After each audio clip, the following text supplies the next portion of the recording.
नमस्कार, जागो जनमत में मैं हूं नेहा आपके साथ। आइए जानते हैं आज की खबरें सिलसिलेवार। आखिर जिंदगी की जंग हार गया प्रेमचंद। पुलिस प्रशासन द्वारा रिपोर्ट पर कार्रवाई नहीं होने से नाराज संजय जांगीर टंकी के ऊपर चढ़ा। मकर संक्रांति के पर्व पर हुई पतंगबाजियों के साथ पक्षियों की जान भी आफत में फंसी। सांगोद थाना इलाके में अज्ञात वाहन की टक्कर से बाइक सवार 2 युवकों की दर्दनाक मौत हुई। नागौर में सुबह सुबह हुआ भीषण सड़क हादसा, बस व स्विफ्ट डिजायर कार में हुई टक्कर। शहर के कुन्हाड़ी थाना क्षेत्र में दिल दहलाने वाला वाकया पेश आया। अब खबरें विस्तार से। कोरोना से लड़ने के बाद पोस्ट इफेक्ट के चलते मौत से जिंदगी की जंग लड़ रहा प्रेमचंद आखिरकार 7 महीने बाद हार गया। शनिवार सुबह मेडिकल कॉलेज के नए अस्पताल में उसकी मौत हो गई। पति की मौत के बाद उसके सही होने की आस में दिन रात सेवा में जुटी पत्नी बेसुध हो गई। बूंदी के हिंडोली निवासी प्रेमचंद को मई 2021 में तबीयत खराब हुई थी। मई में बुखार आने और तबीयत बिगड़ने पर जांच करवाई गई तो वो कोविड पॉजिटिव आया, जिसे बूंदी के अस्पताल में ले जाया गया, जहां पर रिकवर नहीं होने पर डॉक्टर ने उसे कोटा रेफर कर दिया। कोटा के मेडिकल कॉलेज अस्पताल में उसे भर्ती कर इलाज शुरू किया गया। इस दौरान उसकी तबीयत लगातार बिगड़ती चली गई, पर डॉक्टर्स की मेहनत के चलते वो कोरोना वायरस से तो छुटकारा पा चुका था, लेकिन कोरोना के पोस्ट इफेक्ट ने उसके फेफड़े पूरी तरह खराब कर दिए थे। स्थिति ये हो गई कि प्राकृतिक रूप से उसका शरीर ऑक्सीजन नहीं ले पा रहा था। उसे ऑक्सीजन सपोर्ट पर रखा गया था। स्थिति ये थी कि 1 सेकंड भी उसे ऑक्सीजन सपोर्ट से नहीं हटाया जा सकता था। डॉक्टर के अनुसार उसके लंग्स रिप्लेसमेंट ही करके उसे बचाया जा सकता था। परिजन इसके लिए प्रयासरत थे। इसी दौरान शनिवार को प्रेमचंद की मौत हो गई। 6 महीने की बच्ची नहीं देख पाई पिता को। प्रेमचंद के 6 महीने की बच्ची है। परिजनों ने बताया कि वो अपने बच्ची के दीदार तक नहीं कर सका। पत्नी मई से लेकर अब तक इसी आस में थी कि उसका पति ठीक हो जाएगा। दिन रात अस्पताल में रहकर पति की सेवा कर रही थी, लेकिन होनी को कुछ और ही मंजूर था। परिवार की आर्थिक स्थिति भी इतनी अच्छी नहीं थी कि रिप्लेसमेंट का खर्च उठा सके। आर्थिक मदद जुटाने की सब कोशिश कर रहे थे, लेकिन अब परिवार का सब कुछ छिन गया। अकलोर है गांव का नाम। आपका नाम रमेश चंद? पिताजी का नाम तुलसीलाल मेरे का, बच्चे का नाम प्रेमचंद। क्या उम्र थी? 26-27 साल है सर। एक बच्ची है इसके छोटी सी, तो वहाँ से इसको बुखार आई। बुखार आने के बाद में हम इसको बूंदी लाता है, वो भर्ती कर दिया और वहाँ प्राइवेट इलाज भी चलाया था TC मावर जी के पास। तो उन्होंने भी 5 दिन का कोर्स दिया, 4 दिन का घर इलाज कराया। फिर ज़्यादा हो गया तो फिर BSG मीणा बूंदी वालों के पास लाए, वहाँ से फिर हॉस्पिटल में भर्ती कर दिया। वहाँ से फिर दिल्ली ले जाने के लिए साधन किया, तो फिर वापस बेहोश हो गया। फिर 50,000 मई से भर्ती था। जब से 18 दिन तो बूंदी रहा और 28 मई को यहाँ मेडिकल कॉलेज 4B में था। उसमें 2-3 दफ़ा जगह हुआ, ट्रांसफ़र हुआ। फिर एक दफ़ा ऑक्सीजन भी बंद हो गई थी, ज़्यादा तो खतरा वहीं से हुआ। 11 जुलाई को ऑक्सीजन बंद हुई थी। अधिक खतरा वहाँ से चालू हुआ, जहाँ से उसके प्रवेश होने में नहीं आई कुछ भी। फिर वहाँ से वो बढ़िया, फिर भी आराम आ गया था उसको, हो गया था बढ़िया। 6 लीटर पे चलने लगी थी। फिर वहाँ से ट्रांसफ़र यहाँ कर दिया उन्होंने। हम नटरे में यहाँ तो भी हम यहाँ ट्रांसफ़र कर दिया उन्होंने।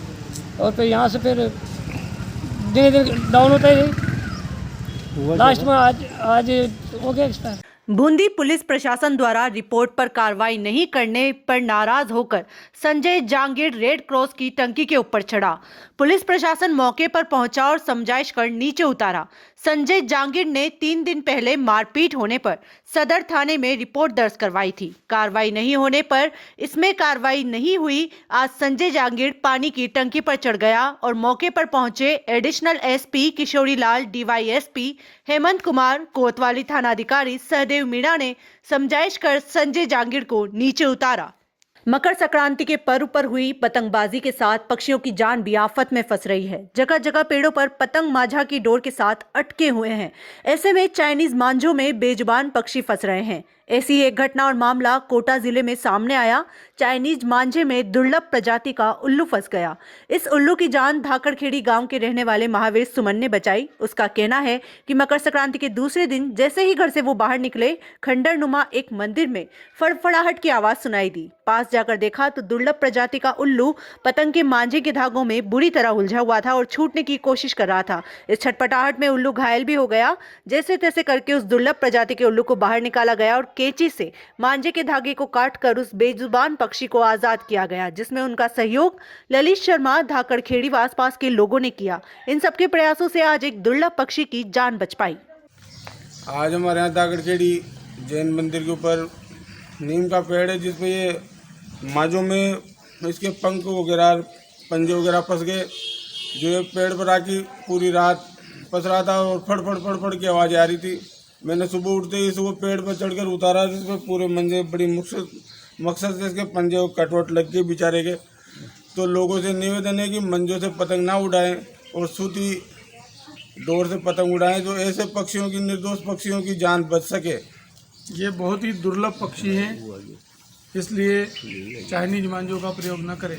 धीरे धीरे हमारे देश में पशु पक्षियों की जो जनसंख्या कम होती जा रही है। हम सभी समाज सेवी या सभी लोगों से निवेदन करता हूं कि ऐसे पक्षियों को बचाने में मुहिम को आगे बढ़ाएं और पशु पक्षियों की मदद करें। सांगोद थाना इलाके में तालची व बोरदा गांव के बीच अज्ञात वाहन की टक्कर से बाइक सवार 2 युवकों की दर्दनाक मौत हो गई। मृतक सुनील मेघवाल व राजेंद्र मीणा बपावर के डोबड़ी गांव के निवासी थे। सांगोद से दवाइयां लेकर दोनों युवक बाइक से अपने गांव डोबड़ी जा रहे थे। इसी दौरान अज्ञात वाहन की चपेट में आने से एक युवक की मौके पर मौत हो गई, जबकि अन्य गंभीर घायल सुनील को कोटा के एमबीएस अस्पताल लाया गया, जहां उसने दम तोड़ दिया। दोनों युवक पढ़ाई करने के साथ साथ मजदूरी करते थे। 2 युवकों की मौत के बाद गांव में मातम पसरा हुआ है। अस्पताल की मोर्चरी में रखवाए गए दोनों मृतकों के शव का पोस्टमार्टम कर परिजनों को सौंप दिया गया है। फिलहाल सांगोद थाना पुलिस पूरे मामले की जांच कर रही है। कोई मोटरसाइकिल से जा रहे थे सांगोद की तरफ से, दोनों ही सुनील और इसका साथी कुंदन। तो तालची और बोरोदा के बीच में कोई अज्ञात वाहन ने टक्कर मार दी, जिससे एक तो कुंदन तो वहीं मौके पे ही मर गया और ये इसको लेकर के आए तो दौरान इलाज इसकी मृत्यु होगी, जो पोस्टमार्टम करा के दाह संस्कार के लिए इसके बड़े भाई आशुतोष को लाश सुपुर्द कर दी और तलाश जारी है अज्ञात वाहन की। सदर थाना क्षेत्र के चिमरानी गांव के पास लोक परिवहन सेवा बस एक स्विफ्ट डिजायर कार की टक्कर में 4 लोगों की मौके पर मौत हो गई। 3 लोग गंभीर घायल हुए। घायलों को नागौर की पंडित जवाहरलाल राजकीय अस्पताल में पहुंचाया गया और मृतकों को केशव नागर की जेएलएन अस्पताल की मोर्चरी में पहुंचाया जा रहा है। यह हादसा कोहरे की वजह से होना बताया जा रहा है। नागौर की सदर थाना पुलिस मौके पर पहुंची और शव को कब्जे में लेकर नागौर के जेएलएन अस्पताल की मोर्चरी में रखवाया गया। जानकारी के लिए बता दें कि नागौर की लोक परिवहन सेवा बस, जो कि नागौर से जोधपुर की तरफ जा रही थी, इसी दौरान सामने से आ रही कार और उनके गांव आसपास हैं। कोहरे की वजह से दोनों आमने सामने हो गई और कार में सवार सोयला निवासी लोक परिवहन सेवा बस के नीचे जा घुसी, जिसके चलते कार के परखच्चे उड़ गए और कार चालक सहित 4 लोगों की मौके पर मौत हो गई। शहर के कुन्हाड़ी थाना क्षेत्र के लैंडमार्क सिटी इलाके में दिल दहलाने वाला वाकया पेश आया। हॉस्टल में रह रही एक स्टूडेंट ने बिल्डिंग के 6ठे माले से छलांग लगाकर सुसाइड कर लिया। हादसे में उसकी मौके पर मौत हो गई। सूचना पर पुलिस मौके पर पहुंची और शव को एमबीएस की मोर्चरी में शिफ्ट करवाया। मृतका शिखा बिहार की रहने वाली थी और कोटा में रहकर मेडिकल की तैयारी कर रही थी। वो पिछले 1 साल से कोटा में पढ़ाई कर रही थी। बताया जा रहा है कि एक दिन पहले ही उसके पिता उसको लेने आए थे। इसी बात को लेकर बेटी और पिता में मनमुटाव हुआ था। कुन्हाड़ी थाना सीआई गंगा सहाय शर्मा ने बताया कि पुलिस ने शव को एमबीएस की मोर्चरी में रखवाया है। फिलहाल मौत के कारणों का पता नहीं चला है। मृतका के परिजनों को सूचना दी गई है। ये आज एक लड़की थी शिखा नामक, जो बिहार की रहने वाली है। उसकी पढ़ाई समाप्त होने के बाद उसके फादर उसको लेने के लिए आए थे। इन्होंने सामान वगैरह सब पे कर लिए थे जाने के लिए। तो लड़की अचानक ही ये सर्विस रेजिडेंसी में रहते थे। क्या? सर्विस रेजिडेंसी कुन्हाड़ी में रहते थे। वहाँ से इसने बालकनी में से नीचे छलांग लगा दी, जिससे उसकी मौत हो गई। मनमुटाव किस बात को लेकर? नहीं, मनमुटाव तो कोई नहीं है सर। अब ये तो जांच चल रही है इसमें। नहीं, जलानी चाहिए थी। नहीं, ऐसी कोई बात सामने नहीं। किसकी तैयारी करी थी? ये नीट की तैयारी कर रही थी। आज आपका परिचय कराते हैं एक ऐसे खेल से जिसे आधुनिक फुटबॉल का जनक कहा जा सकता है। टोंक जिले में दूनी तहसील क्षेत्र के आवा कस्बे में वर्षों से अजीब परंपरा चली आ रही है। यहाँ आयोजित होता है हर वर्ष 14 जनवरी मकर संक्रांति पर एक महोत्सव जिसे दड़ा महोत्सव के नाम से जानते हैं। ये एक प्रकार का खेल है जिसका आयोजन पूरे भारतवर्ष में सिर्फ और सिर्फ आवा में होता है। इस खेल में एक 75 से 80 किलो की गेंद बनाई जाती है जिसे दड़ा नाम दिया जाता है, जिसे हजारों की संख्या में लोग मिलकर खेलते हैं। इस खेल को करीब 4000 से 5000 व्यक्ति एक साथ खेलते हैं। इस खेल में 2 टीमें होती हैं जिसमें 12 गांव अलग अलग 2 टीमों में बंटती है। फिर खेल की शुरुआत होती है। आवा की बनावट ऐसी है जिसमें 2 दरवाजे हैं, एक अखनेश्वर तो दूसरा दूनी दरवाज़ा। एक टीम दूनी दरवाजे की तो एक टीम अखनेश्वर दरवाजे की होती है। इस खेल को देखने के लिए भारी संख्या में भीड़ एकत्रित होती है। छतों पर औरतों की भीड़ लग जाती है। वो पुरुषों को गीतों के माध्यम से फप्तियां कसती है जिससे पुरुषों में जोश आ जाता है। नमस्कार, मैं सुरेंद्र सिंह नरुका आपको इस समय बताना चाहूँगा कि जो वर्षों से खेला जा रहा है यहाँ दड़ा महोत्सव है, वो इस बार भी कोरोना के भेंट चढ़ चुका है। इस बार भी इसका आयोजन नहीं किया जा रहा है, परंतु इसके इतिहास के बारे में मैं आपको बताऊं कि ये राव राजा सरदार सिंह जी के टाइम से इस खेल की शुरुआत की गई थी और लगभग 5000 खिलाड़ी मिलकर इस खेल को खेलते थे और 2 टीमें इसमें बनाई जाती थी। आवा और इसके जो चारों तरफ 12 गांव हैं, उन गांवों की 2 टीमें बनाई जाती थी। इस खेल को लोग इतने दमखम के साथ खेलते हैं कि अंत में उनके कपड़े और जूतों का भी पता नहीं रहता। खेल के अंत में दड़ा जिस दरवाजे की ओर जाता है उसका ये संकेत होता है कि गांव में इस वर्ष भर में अकाल होगा या सुकाल। ये खेल रियासत काल में राजा साहब श्री सरदार सिंह जी के समय से शुरू हुआ था। इस खेल के माध्यम से ही पहले सेना में जवानों की भर्तियां की जाती थी। जो व्यक्ति जितना समय तक ये खेल खेलता था उसके माध्यम से उसकी सेना में नियुक्ति की जाती थी। सच कहें तो ये खेल बड़ा ही रोमांचक और आनंददायी होता है। खेलने का मजा तो और भी ज्यादा हो। आवा व आसपास के ग्रामीणों ने इस खेल को राज्य स्तर पर एक पहचान दिलाने के लिए प्रयासरत है, लेकिन 2 वर्षों से कोरोना की वजह से ये खेल नहीं हो पा रहा है। और 6 गांव एक तरफ, 6 गांव एक तरफ, आधी आवा एक तरफ और आधी आवा एक तरफ, इस प्रकार से 2 गोल पोस्ट यहाँ पर होते थे। गोपाल जी के चौक में दड़ी को रखा जाता था, उसका विधिवत पूजन यहाँ के राव राजा साहब करवाते थे। उसके पश्चात ही फिर खेल प्रारंभ होता था। यहाँ 2 गोल पोस्ट बने हुए थे, एक अखनिया दरवाजा, एक दूनी दरवाजा। यदि अखनिया दरवाजा की तरफ बॉल जाती थी तो अकाल माना जाता था और दूनी के दरवाजे की तरफ गेंद जाती थी तो सुकाल माना जाता था। इस प्रकार से यहाँ की परंपरा भी है कि इस दड़ी के जो भी पैर लगाता था वो कहते थे कि इसको रावण का माथा कहा जाता था और इसको अच्छा माना जाता था, शुभ माना जाता था, स्वास्थ्य के लिए भी शुभ माना जाता था और अकाल सुकाल की पहचान तो होती थी। साथ ही सेना में भर्ती के लिए सिपाहियों को सेना के अंदर भर्ती करने के लिए भी राव राजा साहब वहाँ पर इसकी जोर आजमाइश में उनकी मजबूती ताकत देखते थे और इस प्रकार ये खेल परंपरागत सदियों से चला आ रहा है, परंतु अभी क्या करें, कोरोना की भेंट ये चढ़ चुका है। धन्यवाद। मकर संक्रांति का त्यौहार पूरे देश भर में 14 जनवरी को बड़े हर्षोल्लास के साथ मनाया जाता है। 14 जनवरी मकर संक्रांति का दिन है। टोंक जिले के आवा कस्बे में मकर संक्रांति के उपलक्ष्य में सदियों से हमारी परंपरा रही है, एक ऐतिहासिक क्षण रहे हैं। इस खेल का आयोजन सदियों से पूर्व रियासत काल में राजा महाराजों के द्वारा इसको चालू किया गया था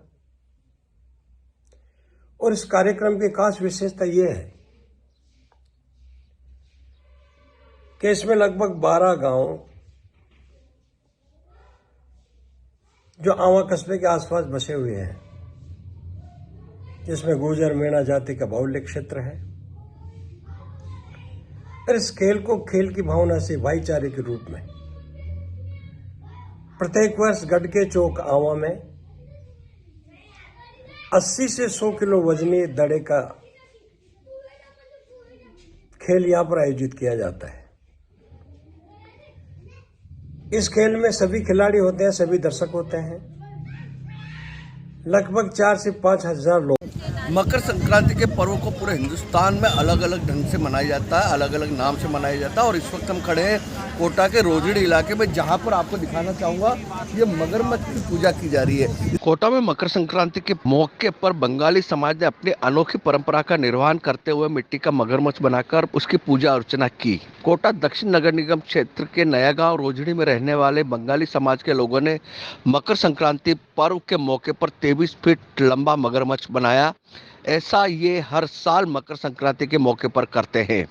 दरअसल देश में कई अलग अलग तरीके से मकर संक्रांति का पर्व मनाया जाता है। इसके पीछे बताया जाता है कि कोई रूपचंद नामक बहुत बड़े धार्मिक संत हुआ करते थे, उनको लेकर ये कथा बनाई गई है। उसको लगातार उसके बाद उनके भक्त इसका हर वर्ष पूजा करते हैं। और इसके अलावा बात की जाए तो इस पूजा का जो अनुष्ठान होता है, इसमें आज के दिन नए धान की नई फसल आती है, उसके व्यंजन बनते हैं और इस दिन शुद्ध सात्विक भोजन किया जाता है। इसके अलावा महिलाएं प्रातःकाल उठ के अपने घर के आंगन में तुलसी की पूजा करती है और जो परंपरागत पूजा होती है उसको करते हैं। सूर्य मकर राशि में प्रवेश करता है तब बंगाली समाज के लोग नदी के किनारे मिट्टी का मगरमच्छ बनाते हैं।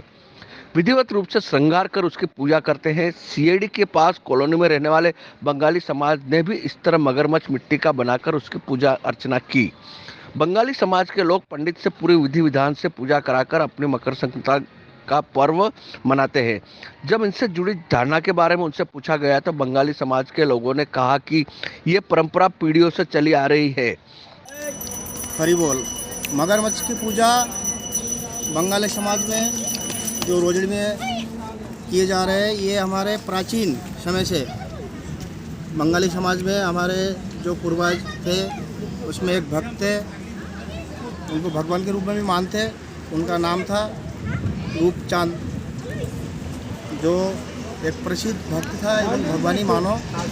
वो उनको सिद्धि प्राप्त है ये दूसरा रूप धारण करने का, तो उनने रूप धारण किया था, दूसरा मगरमच्छ का रूप धारण किया था उनका पत्नी को दिखाने के लिए। और फिर पत्नी को बोले कि एक लोटा में पानी दिए भर के मंत्र द्वारा। ये मैं मगरमच्छ होने के बाद पत्नी ने नहीं माने, किंतु उन्होंने बोला कि मैं मगरमच्छ बनता हूँ और ये मगरमच्छ ये लोटा में पानी देता हूँ मंत्र पढ़ के, इस पानी को मेरे ऊपर फिर दे देना, फिर मैं अपने रूप में आ जाऊँगा। किंतु उनका पत्नी मगरमच्छ बनने के बाद डर गए और वो भाग गए, उससे लोटा का पानी गिर गए, जिससे वो जो रूपचंद भक्त थे कभी मगरमच्छ से अपने रूप में नहीं आ पाए। इसलिए उनको जो भक्त थे समाज के सब उनको तब से पूजा करते हैं। ये प्राचीन कथा है, इसी के आधार पर अपन पूजा करते हैं। और मकर संक्रांति जो है ये पूरा आदिकाल से आ रहे हैं, आप सबको मालूम है। इसी हफ्ते ये वर्ष का भी नया है, हिंदू धर्म सनातन धर्म का नया पर्व है, भारतवर्ष का है। राजस्थान में भी उत्तरायण के रूप में मनाया जाता है, बंगाल में पौष पार्वन के रूप में मनाया जाता है। इसको पौष महीने का लास्ट अंत का ये पार्वन है। और लक्ष्मी पूजा भी होता है बंगाल में, जिसका निर्वहन वे आज भी कर रहे हैं। ये परंपरा उनके पूर्वजों की देन है। आज की पूजा अर्चना में बंगाली समाज के पुरुष, महिला, बच्चे आदि सभी उम्र के लोग शामिल होते हैं। पूजा कर समाज और परिवार की खुशहाली की कामना करते हैं। पूजा संपन्न होने के बाद समाज के सभी लोग एक साथ बैठकर पारंपरिक भोजन करते हैं। जो पूजा होती है उसको करते हैं। इसके अलावा एक जगह मगरमच्छ का बनाकर और उसके बाद पूजा की जाती है। इस दिन पूरा एक हर्षोल्लास के साथ ये त्यौहार मनाया जाता है। सहयोगी के साथ संजय दत्ता, जागो जनमत, कोटा। आज की खबरों का सिलसिला यहीं खत्म होता है। खबरों की अपडेट के लिए आप देखते रहिए जागो जनमत। धन्यवाद।